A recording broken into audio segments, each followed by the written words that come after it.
Students, good evening. आज हम dimensional formula complete करेंगे।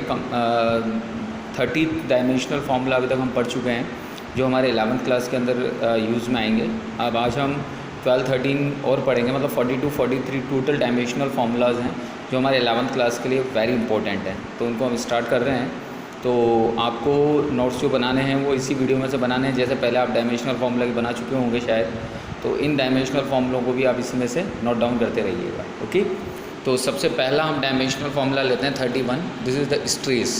सबसे पहले हम इस चीज़ को समझें कि स्ट्रेस होता क्या है। स्ट्रेस का मतलब ये होता है कि अगर हम सामान्य शब्दों में समझें, जनरल वे में समझें, तो स्ट्रेस का मतलब होता है एक तरह का टेंशन, तनाव जिसे हम कहते हैं। तो स्ट्रेस क्या होगा कि अगर हम किसी भी एरिया के ऊपर फोर्स लगाते हैं तो उस एरिया पर एक स्ट्रेस आएगा। जैसे एक स्पंज हमने ले लिया और स्पंज पर हमने स्ट्रेस लगाया।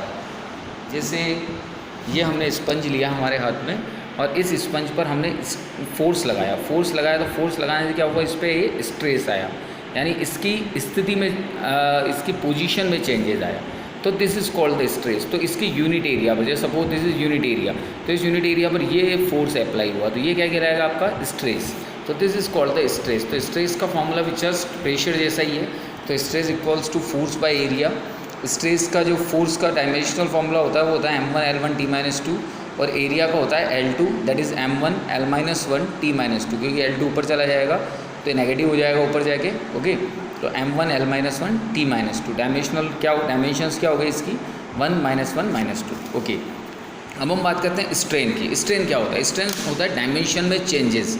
यानी जैसे फॉर एग्जांपल कि पहले, जैसे वापस मैं स्पंज ही लेता हूँ, जैसे पहले ये इसकी लेंथ थी इतनी, जैसे चेंज इन मतलब इनिशियल लेंथ थी इतनी।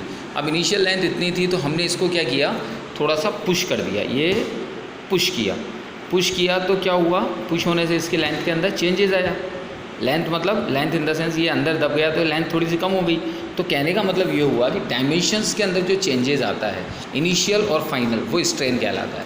तो यहाँ हम कहते हैं जैसे change in length upon original length. Original कितनी थी और चेंज होने के बाद कितनी हुई, तो change in length upon original length. तो दोनों लेंथ है, तो दैट इज़ L/L हुआ तो L से L कट गया, 1 आ गया। 1 इज़ द प्योर नंबर की कोई डायमेंशन नहीं होती, that is m0 L0 T0। तो ये कौन सी क्वांटिटीज़ होगी आपकी, डायमेंशनलेस क्वांटिटी। ओके, इसके बाद में हम आते हैं सरफेस एनर्जी डेंसिटी पर। What is the surface energy density? किसी भी यूनिट सरफेस पर कितनी एनर्जी क्रिएट हो रही है, किसी भी यूनिट सरफेस से। इन द सेंस जैसे हमने एक तवा लिया, तवे को गैस के ऊपर रखा, तो गैस के ऊपर रखोगे तो सबसे पहले जो उसका एकदम बॉटम पार्ट होगा वो सबसे ज़्यादा हॉट होगा, उसके बाद धीरे धीरे वो हीट पहुँचेगी। तो यानी यूनिट सरफेस पर कितना एनर्जी क्रिएट हुई या यूनिट एरिया पर कितनी एनर्जी क्रिएट हुई, वो सरफेस एनर्जी डेंसिटी कहलाती है। That is energy by area. अब एनर्जी और वर्क की डायमेंशन सेम होती है, कल भी मैंने आपको बताया था m1 L2 T-2 it is the dimension of energy upon area is L2। तो L2 से L2 कैंसिल हो गया, that is m1 L T-2, then dimension is 1 0 -2। Okay, अब इसके बाद में आते हैं हम विस्कोसिटी। विस्कोसिटी क्या होती है? आप लोगों ने फ्रिक्शन पढ़ा होगा। फ्रिक्शन क्या होता है? जब टू सॉलिड्स एक दूसरे के ऊपर मूवमेंट करते हैं तो एक सॉलिड दूसरे सॉलिड के मूवमेंट का अपोज करता है, ये फ्रिक्शन कहलाता है। विस्कोसिटी भी सेम है, लेकिन विस्कोसिटी प्रॉपर्टी किसकी, लिक्विड की। यानी जब एक लिक्विड लेयर दूसरी लिक्विड लेयर के ऊपर मूवमेंट करेगी तो उस कंडीशन के अंदर जो उनमें अपोजनेस आएगी, दिस इज़ द विस्कोसिटी। जैसे एक बहुत अच्छा एग्जाम्पल आपको बताता हूँ मैं कि हमने एक पाइप के अंदर से वाटर और हनी दोनों को फ्लो करवाया, तो पहले कौन निकलेगा, वाटर, और हनी बाद में निकलेगा। रीज़न क्योंकि हनी थोड़ा सा थिक होता है, थिक होने की वजह से वो ज़्यादा टाइम लेगा, उसको ज़्यादा अपोज करना पड़ेगा उस पाइप का, तो उसकी विस्कोसिटी ज़्यादा होगी। तो viscosity is force upon area into velocity gradient. तो फोर्स की डायमेंशन तो वही m1 L1 T-2, area is L2 and velocity gradient is m0 L0 T-1। इसको जब हम सॉल्व आउट करेंगे तो m1 L-1 T-1, तो डायमेंशन क्या हो गई इसकी, 1 -1 -1। ओके, इसके बाद में हम आते हैं कॉफिशिएंट ऑफ ग्रेविटेशन। आप लोगों ने 9th क्लास में ग्रेविटी चैप्टर पढ़ा होगा। ग्रेविटी चैप्टर के अंदर न्यूटन्स लॉ ऑफ ग्रेविटेशन पढ़ा होगा। तो न्यूटन्स लॉ ऑफ ग्रेविटेशन क्या होता है, F equals to G(m1 m2/r²). तो ये जो G होता है, G universal constant of gravitation कहलाता है। तो इसकी G की वैल्यू क्या निकलेगी, F × r² upon m1 m2, यानी force into distance square upon mass square. तो ये यहाँ पर हो गया आपका force into distance square upon mass square.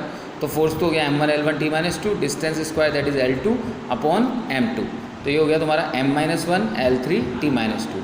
तो इसकी जब हम डायमेंशन निकालेंगे तो डायमेंशन क्या होगी -1 3 -2। ओके, इसके बाद में हम आते हैं प्लांक कांस्टेंट। प्लांक कांस्टेंट क्या होता है?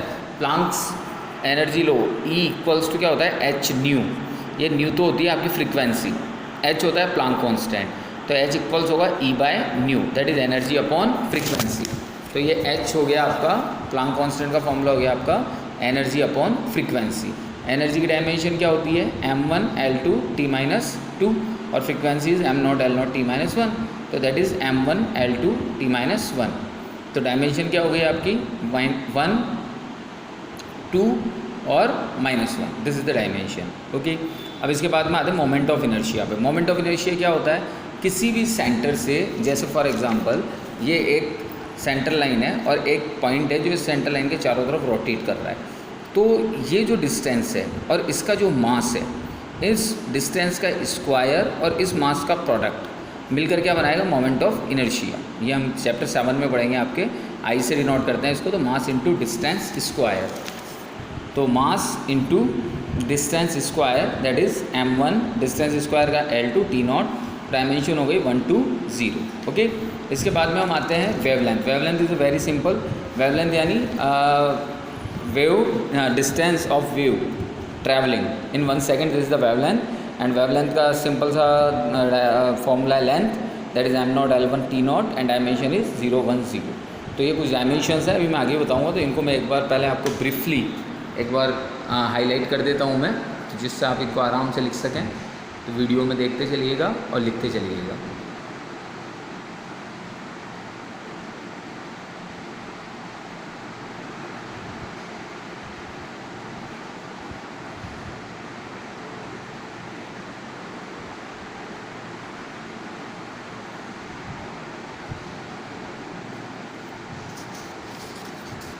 Okay, now the next is the potential और पोटेंशियल डिफरेंस। बहुत अच्छी तरह से जानते हैं हम पोटेंशियल क्या होता है। किसी भी चार्ज को इन्फिनिटी से किसी एक पर्टिकुलर पॉइंट लाने पर, पॉइंट पे लाने पर जो वर्क डन हमें करना पड़ता है, this is called the potential और potential difference, that is work by charge. Work की डायमेंशन क्या है? m1 L2 t-2 and charge is t1 A1, तो ये हो गया m1 L2 t-3 A-1, dimension is 1 2 -3 -1। इसके बाद में आता है रेजिस्टेंस। रेजिस्टेंस क्या होता है? ओम्स लॉ से V इक्वल्स IR, तो R equals to V upon I, तो पोटेंशियल डिफरेंस अपॉन करंट, तो potential difference is m1 L2 t-3 A-1 upon current is A1, तो ये हो गया m1 L2 t-3 A-2, तो that is 1 2 -3 -2।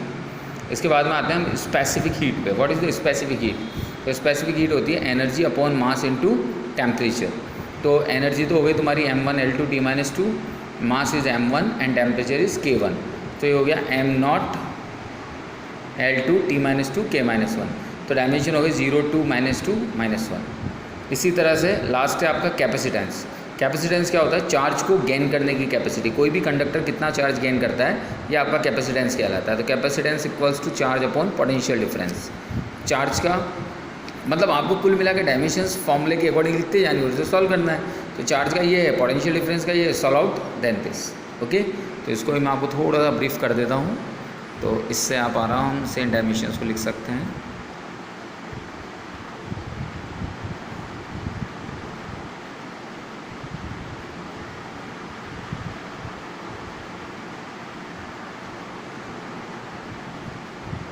Okay, so these are the dimensions which are used in 11th class and very important dimensions. Okay, so learn it and write down in your notebook.